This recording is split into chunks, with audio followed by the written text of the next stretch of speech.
We have a gentleman in the studio now who we had in here. I don't know. It's Tommy Dwyer, local filmmaker, actor, writer. You're a Renaissance man. I'm something. I don't know. Yeah. I'm a weirdo. Yeah. Yeah. Local weirdo. No shortage of that here in Worcester. When was the last time you were in here? Oh, it had to have been I think it was winter time, right? It was over the winter. Was it last year? While we were filming. Yeah, it was last year. Okay. While we were filming the documentary. So we came in and talked about sort of Worcester and what we had seen. And since then, we've gone to Fall River. We went to Westwood. Then we got photos and videos sent to us by fire departments kind of across the eastern seaboard. So it's been amazing. Yeah. So Tommy, when you came in the first time, you were working on a documentary called Burning Down the House. Yeah. And it was about some firehouses here in Massachusetts and other cities where the conditions were just unbelievable for first responders and how they had to live in the firehouse and what how poorly maintained they were, and there was damage, asbestos, all sorts of stuff going on. And you were working on one here in Worcester, and then you were trying to work in Boston. Yeah. And apparently that hit a roadblock. That was a no-go. Yeah, I mean, we ran into that in a lot of cities. We tried to get into multiple firehouses. The firehouses we did get into, we have unprecedented access where we're able to show you every single nook and cranny of the firehouse like you've never seen before. But I don't want to speak for other cities, but it seems like some places definitely didn't want us there. Yeah, well, it's I can imagine that if they're failing to provide for an essential service in that city or town, they don't want people to know. It makes them look bad. Absolutely, and it's a pandemic, right, Mike? It's not centralized to Worcester. It's not centralized to Massachusetts. This is across the country. We're using a few firehouses in Massachusetts as a sample of a much larger, wider problem. But right now, 42% of firehouses across the United States are over 40 years old. They're not in compliance with any of the safety measures that are now needed today.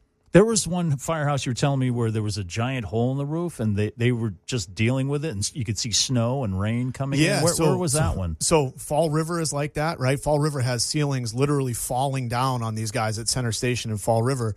And then Westwood, where we filmed, their floor was collapsing underneath them. They had a hole in the roof, so they had just a tarp covering certain areas of the station so the rain could filter down into the tarp, then down into a drain, then down into their basement. Since we filmed in Westwood, city officials came in and deemed the building unlivable. So now the firefighters that are in that station, the station got shut down. For a while, they were parking their trucks in a parking lot and just going to the parking lot. And now they're in a tent. And there's a vote for the town in the fall it will be their third time trying to get a vote to get a new firehouse in Westwood.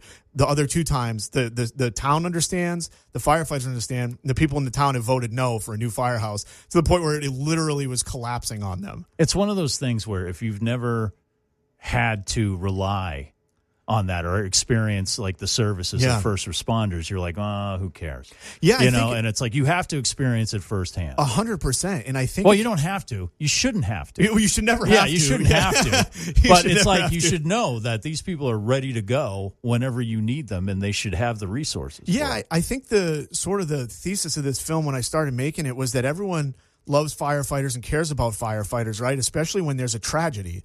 But what happens in between those times? And a great point made by one of the firefighters, Jason Burns, who's also affiliated with the Last Call Foundation, who helped us make this documentary. One of the points he makes is, we don't need the thumbs up. We don't need the pat on the back. What we need is the vote. We need you guys when it's time for the vote. Yeah. And that's what really matters. Yeah. And I'm sorry. You can't tell me a town like Westwood doesn't have the money. Anybody who's been through that town, there's a lot of places where you can't even see the house. The driveway's so long. That's what's crazy, Mike. Yeah. We drove through, and that's part of what we show in the film. There's houses there with 7- and 8-car garages that are 3 times the size of the house that any of us have ever even seen. Right. And they're voting no on the bill to build a new firehouse because they're like, oh, well, do you really need a separate bay for your gear? It's like, yeah, they do. Because in 2025, 80% of IAFF firefighter line of duty deaths were cancer, occupational cancer. It's not going into a fire. It's not smoke inhalation. It's not anything. It's cancer. And these guys are dying from cancer because of the places they're going, but also because of the conditions they're living in when they come back home.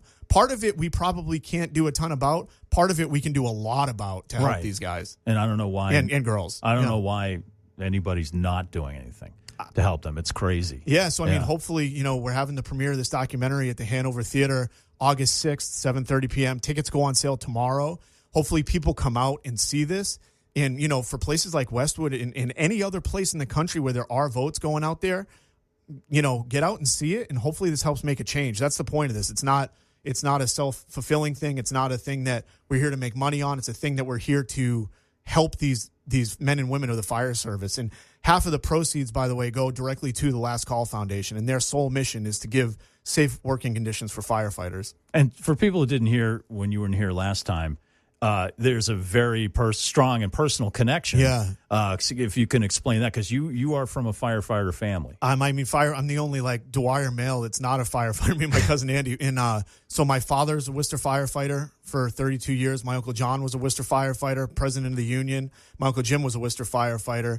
My dad's cousin Cliff DeCourcy was a Worcester firefighter, and then my Uncle Wayne was a Fitchburg firefighter. So my family is full of firefighters, and one of the things that really made this documentary interesting to me is the history with my family, right? My father had 2 heart attacks before he was 70 and cancer.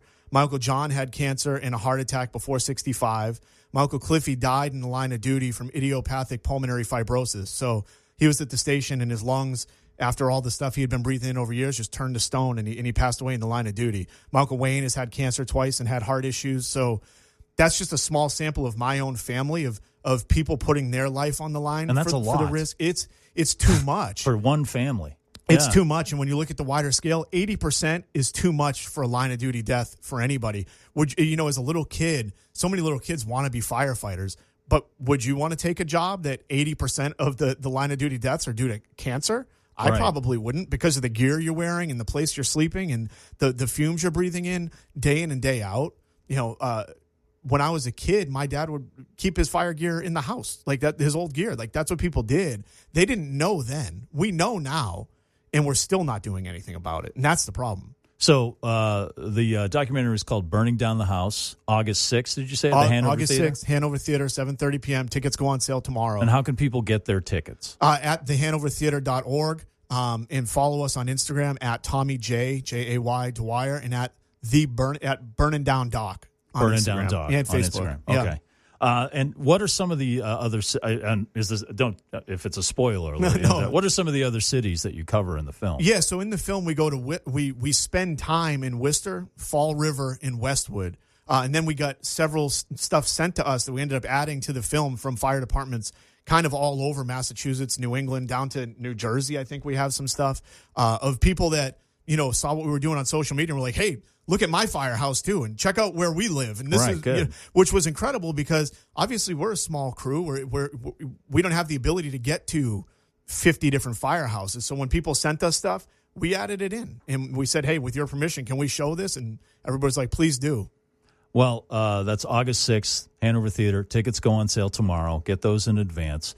And that's you're a filmmaker. I mean, the time we talked before that, it was what was the horror film? Yeah, The Hours That Keep Us. So we're going to be, during this premiere, we're going to be in production for The Hours That Keep Us, which is a feature-length horror anthology that we're working with. And we just signed Zach Ward from A Christmas Story. So we're super excited about that. And we have some other really, really awesome names involved in this project as well. We're going to be filming that right here in Central Mass. And then what was the horror film you had a couple of years ago? Soulless. Yeah. That's it. Yeah, so Soulless was a psychological thriller. I sort of reshaped some of that to put it as the first part of this feature-length anthology. So, yeah, we're making movies right here in Central Massachusetts. And if, you want to be a part of it, we're always looking for people to help, looking for people to invest in film in Central Massachusetts, right? And my partner John Keogh and I believe that there is a real ability to have a renewable film economy right here in Central Mass, where we can be making films all the time. Yeah, and you see Hollywood here all the time. Yeah. Filming bits and pieces and parts. Most recently the Walking Dead people were here. Absolutely. So they love coming here. They love coming here. They don't always love using a lot of local people. Right, yeah. And there's a lot of local people. And there's a lot of local talent here, both in front of and behind the camera. And what our initiative is to use local people, subsidize them with big Hollywood names, and make stuff with local people, local vendors, and support the local economy. Our last film, Soulless, brought tens of thousands of dollars into the Worcester economy over a 3-day period, and we we sent a letter to the city hall and said, hey, here's what film can do even on a smaller level. Right. So invest in this economy. How can people invest in burning down the house documentary? Again, reach out to us on Instagram at Tommy J. Dwyer, at Hollywood Film Group, and at Burning Down Doc. Reach out to us. You're going to get me or John directly, and we can sit down and have a meeting with you. We have everything, all the material and collateral needed. All right, awesome. Yeah. Tommy, thanks for coming in.